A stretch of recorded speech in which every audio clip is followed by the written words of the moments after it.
You can't. There's no easy way to explain stuff out here. You guys will just have to see it from the air, and it'll make more sense because there's honestly no words for it. Yeah. This is a missing person, young kid from Idaho, who was running a farm out here in the very, very western part of Utah, on the other side of the Great Salt Lake. He's got his whole family's from Idaho. He's from Idaho, 19-year-old kid. Bought his grandpa's farm. Some weird stuff's been happening. We'll explain the whole story here in a little bit, but long story short, he called his family about running into some sketchy dude last Wednesday. He went missing on Sunday night. He's gone, his phone's gone, and his wallet's gone. And then when people went out to kind of search for him, a story popped up that the guy that he ran into potentially was in a town called Montello, Nevada, because at the time that he ran into him last Wednesday, the dude asked to use his phone, so he let him use his phone for a second, and then he asked for a ride, and Dylan was like, no, he just kind of like passed on it and left him. This dude was walking barefoot down the street. He appeared to be like high on something.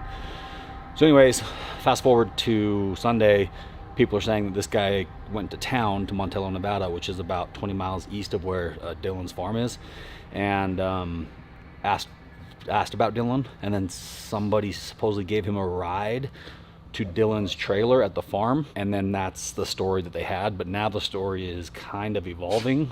Different people. Basically, this area, it's a really weird area. It's west side of the Great Salt Lake, so it's very desolate. It's actually a military operating area. And in fact, if you look here on our flight map, it's all restricted airspace. So, but all this area right here is what we're going to be flying through. So we had to call up to the Air Force Base here, Hill Air Force Base, and get special clearance to be able to do this. And because general aviation, nobody can enter this airspace. This is all off limits to pretty much everybody. So another interesting component to this is the range is live and active today, which means they're out there doing target practice with, jets, helicopters, all sorts of stuff. So we have a very specific flight plan that we have to follow to be able to get out there, but we do have approval, and we're going to be talking with the tower and the range the whole time, kind of letting them know where we're at so we don't get struck by some sort of errant missile or something. But basically, the family's been out there for the last couple of days searching, and this whole area is filled with kind of either ranchers, farmers, or meth heads. That's kind of the only people out there. Nearest town is Montello, Nevada, which is maybe like 3 or 4 square blocks. It's not a very big city at all. And then from there, nearest town is Wendover, which is a little border town right here with Utah inside Nevada. But the whole area is just full of kind of sketchy people. And apparently there's a lot of sketchy people that were working on Dylan's farm, working for his grandpa. And then Dylan, when he either bought the farm or took it over, these people, there's just some weird stuff going on there. And there's a potential that they killed him and they buried the body, which is kind of, the worst case scenario here. But we are kind of the only search and rescue operation that has the ability to get out there right now and do it. Nobody else has searched from the air. They've been out there, like I said, on horseback and razors and stuff, searching around. But according to the family who's out there, they say every time either the police or somebody shows up, all these kind of squatters and different people just show up and start watching and listening. And so even though it's literally in the middle of nowhere, there's a bunch of people out there just kind of camping, and that's the best way to describe it. She said it's super weird because she doesn't know where they are or where they're getting information, but they'll all of a sudden show up when detectives or police or sheriff show up, they're all of a sudden there again. Yeah, so it sounds like watching somewhere, a network somewhere, a network of people, squatters, drug addicts, different people like that are all kind of on the same page, that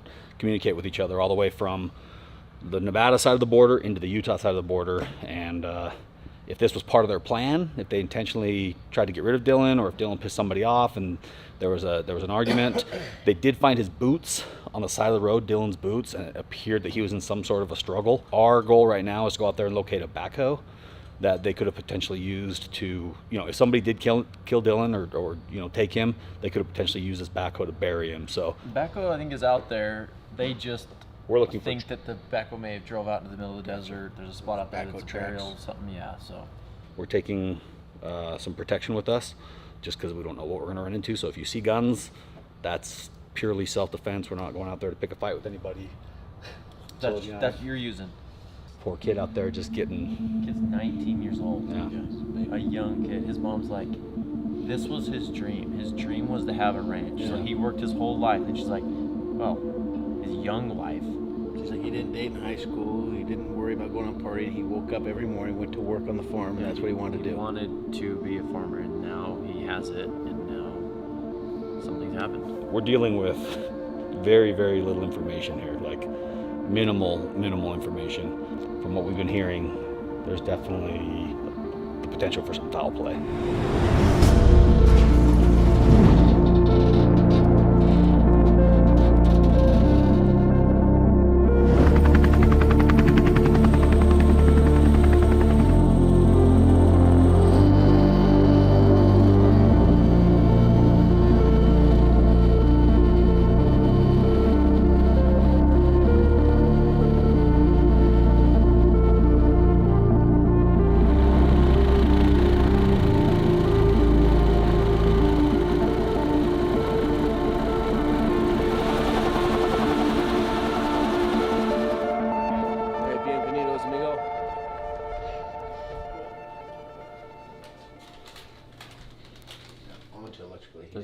Is that your dad? Physical film stuff. Where'd you find fudge? Don't worry about it, David. I bought him.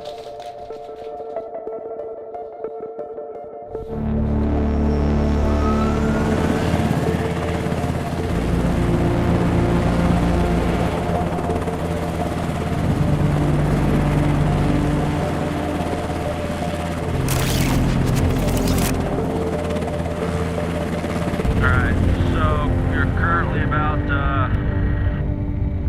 10 miles from where we're meeting up with Dylan's family.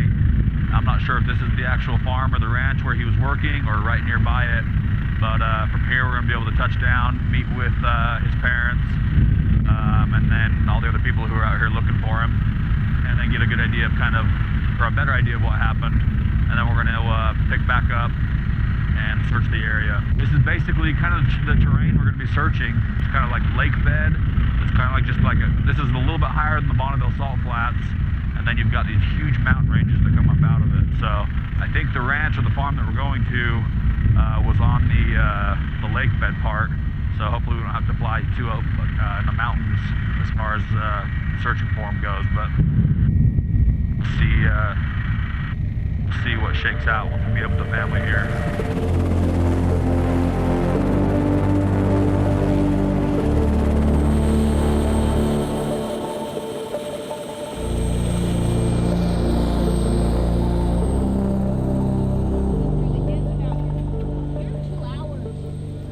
Yep, and this is HeavyDSparks. So. Hi, I'm Candace. I'm Mom. Nice This to is meet my you. husband, Mike. Nice to meet you guys. I'm sorry. I know, this sucks. That sucks. We know he's out here. This was the full sky. There's a Yeah. shop up here, and that's where he was supposed to leave from. And behind that shop, that's where we found his boots. Yeah, we found his boots. Just his boots. That's it. From here. Yeah. But his campers and pickup and everything was locked up on the other end. We'll have you give.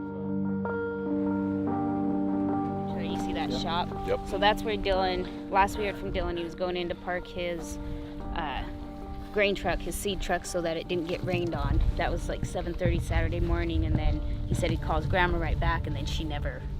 That was Saturday morning. That was Saturday morning, and so we figured he took off across the desert, walking back to his camper, because that's nothing unusual for him. How far's his camper from there? It's 5 miles down this road. Just off, yeah.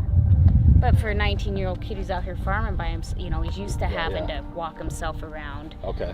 Move equipment. But then later that day when Search and Rescue got out, we found his boots behind this dirt pile that's straight out back here, about 400 yards from where he left his grain truck. So we're starting to wonder if he was even the one that took his grain truck out there. There's some sketchy stuff because there's really deep ruts where his grain truck was, and it shouldn't have rained that hard already. Yeah. Because the rain didn't start till like 6 in the morning. Okay. So we don't know if something went on out there. Like I said, that's kind of with your guys' eyes in the sky, you know, watch freshly turned up dirt. I mean, you guys know what to look for. Just any disturbance that shouldn't be there. This desert's pretty much all the same, so. Yeah. So that way we'll find Yep. basically just a trailer. A camp trailer, you'll see the pivot, his pickup, there's all kinds of equipment. Yeah, it's all of his stuff's out there. Straight through, see that dirt pile? Okay, yeah. His boots were just tossed out right behind that. And there was nothing else around him, nothing. Yeah. Were they on the far side of away from Yeah. the road, so Yep. you wouldn't see them from the road? And that's all you guys have found so far? Yeah, we have nothing else. And they, like I said, search and rescue, they were out here the first night. They got here, maybe 5?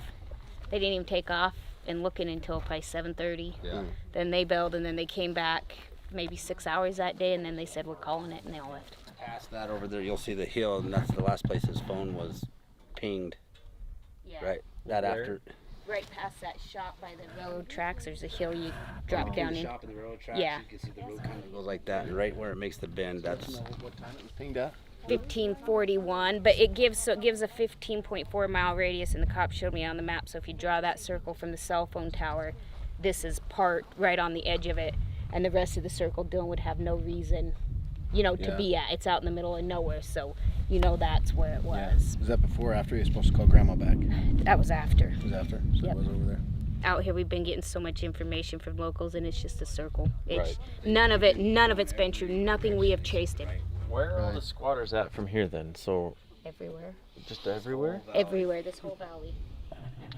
And is there a few that we're thinking have the most to do with it? The ones that are right here, the one that lives up here, and the one that was helping him, The old grumpy guy over here. the old grumpy guy, and They then were actually working for Dylan. yeah. And I don't think they, like taking orders from a 19-year-old to Right. begin with. So And he's not talking to anybody, not cooperating with. he He talks. talks, but it's Not, just doesn't give him much information. no, it's no Come information. in the morning, see what our plan is, and then give us a few hints on where to go, and we spend all day in the wrong place. Right. Just a wild goose chase. Yes. Yeah, so that's kind of where we're at. I mean, we have nothing going. Law enforcement bailed on us. We're just out here trying to find them. There's no easy way to explain stuff out here. You guys will just have to see it from the air, and it'll make more sense, because there's honestly no words for it. Yeah. There really isn't. A whole bunch of us have been down through the wash and back out from Yeah. here to the farm. Yeah, too. we've So covered all this north of here to the tracks and clear back up east of the farm along the tracks and then back to this road. So his camper, his truck, all of his stuff's still there. Only thing missing would be him, his phone, and his wallet. You said. Yeah, found his gun. Found So the key fob to pick up everything that was Yeah. missing. That's We'll start by getting up and flying just kind of a big wide circle, kind of just getting a little bit of a perimeter from basically mountain to mountain, and then just start kind of spiraling, working our way in from there. If he walked, if he did go on his own, then I mean, who knows how far he could have walked. If he didn't go on his own, then obviously he's got to be right in this basin somewhere. You ever switch to boots out? No. Tennis shoes or anything? No. Probably not being a farmer, No. right?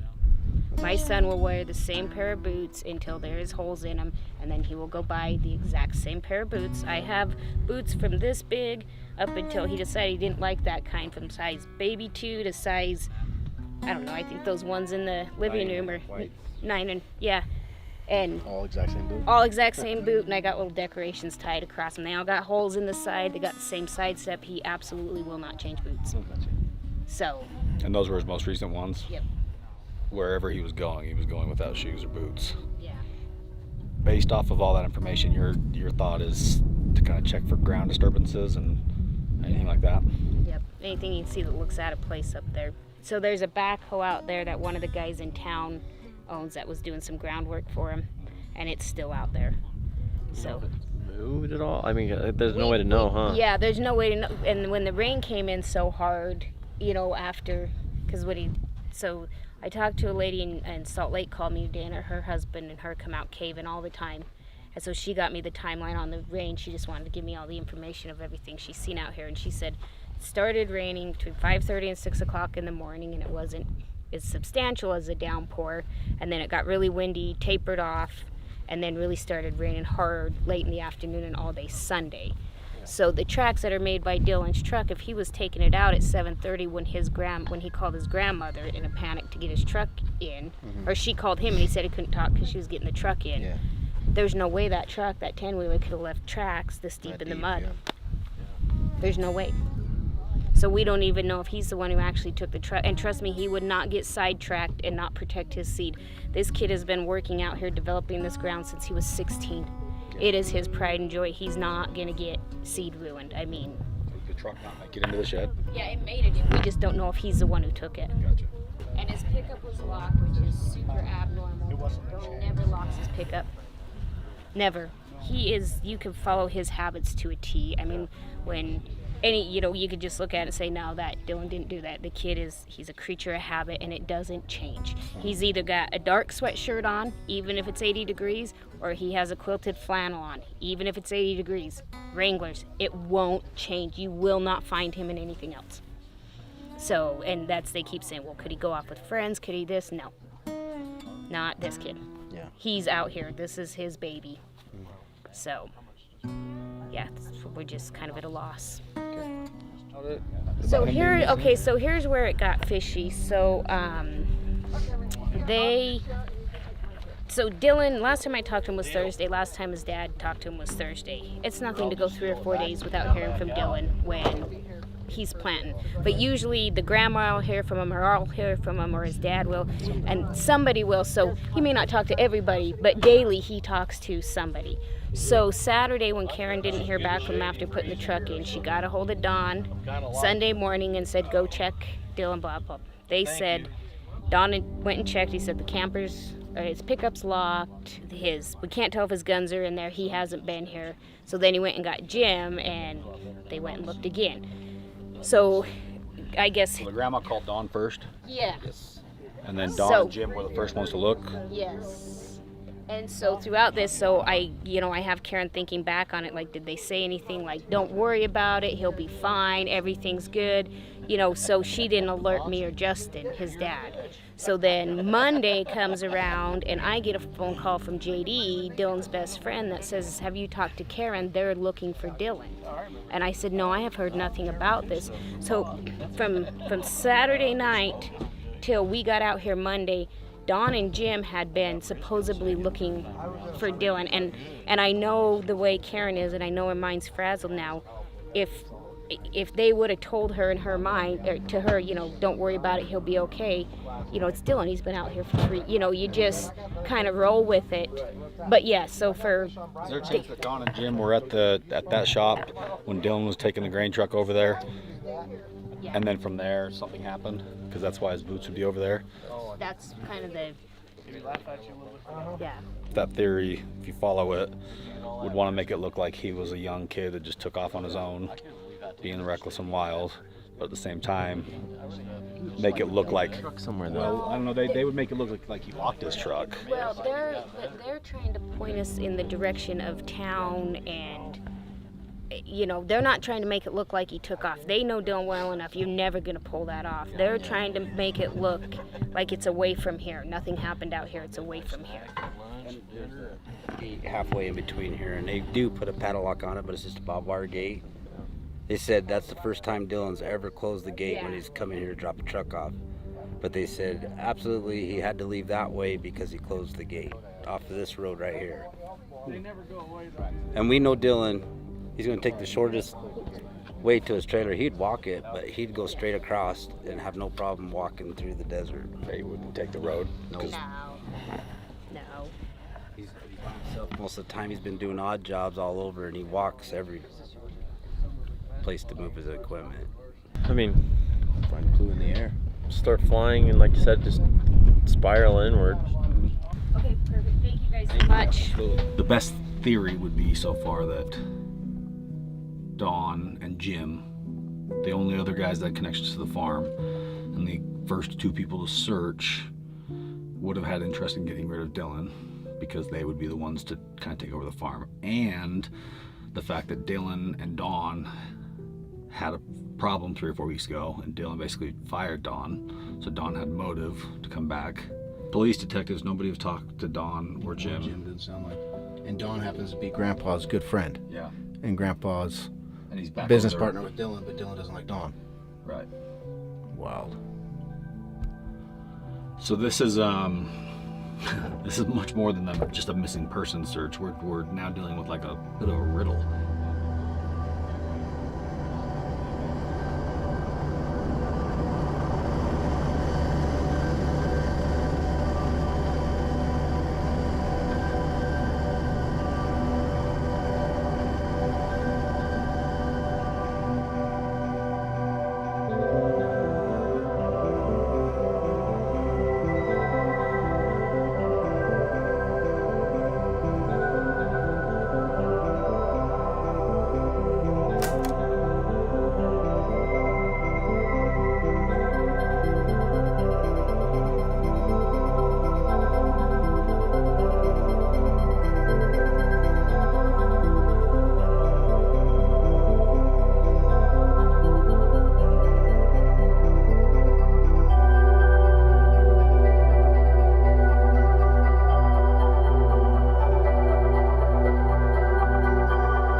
Looking to put down here for a minute, and then we're going to be wrapping up our search.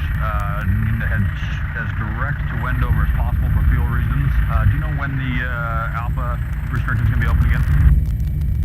09 Whiskey, I do have F-35s that are working low level in your direct path, direct Wendover, so I can't get you direct right now. How long will it be before you're asking for direct? It'd be probably within the next, well, as soon as possible, but you tell me. If you do a shutdown for 10 to 15 minutes, it'll probably work out with timing perfectly. Yeah, that gives us plenty of time. I'll be in the air, probably calling you in about 20 minutes again. All right, so we have flown for about an hour. That's about all the fuel that we have right now to be able to get back to Wendover, to be able to top off. And honestly, it kind of feels like we're not doing much good right now, other than clearing areas to, to be sure that there's not, a body laying on the ground or something that was obviously recently disturbed, which is still kind of hard to tell with the terrain out here. One good dust storm or rainstorm, which they had since he went missing, would easily cover up any tracks that were out here. So we basically need to land, talk with the family for a minute, and then head back over to Wendover and get fuel. And then I think before we spend any more time on this search, there's some more questions that need to be answered from people out here, the last people to see him, law enforcement, if they're going to get involved any further, which you'd think they would. However, this is kind of a weird area because it's in Utah, but Nevada law enforcement is handling it because they're closest. They need to do some fingerprinting, some interrogating, asking some hard questions to the people that could be of interest. So as far as what we're doing right now in the air, I think our work here is about done. We've covered a pretty good area as to where somebody could possibly be. Basically this whole little basin right here from mountain to mountain. And we're also fighting a little bit of air traffic out here with the fighter jets dropping ordnances right behind us. So the restricted military airspace controllers are keeping us out of that airspace that we flew through to get here, because obviously we got to steer clear of all the bombs and stuff they're dropping. So, and even with that, the family doesn't think that south of here was much of an area of interest. They were more focused on kind of northwest and then towards town. So we'll talk to the family, and then I think as far as today goes, our work is probably done.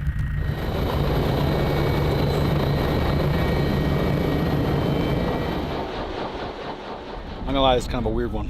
In a situation like this where it's kind of assumed that there might be some foul play involved, but that's assumed by, you know, the kid's mom, who obviously trusts him and knows him, that he wouldn't go off and do something stupid. But you never know. There's so many unanswered questions.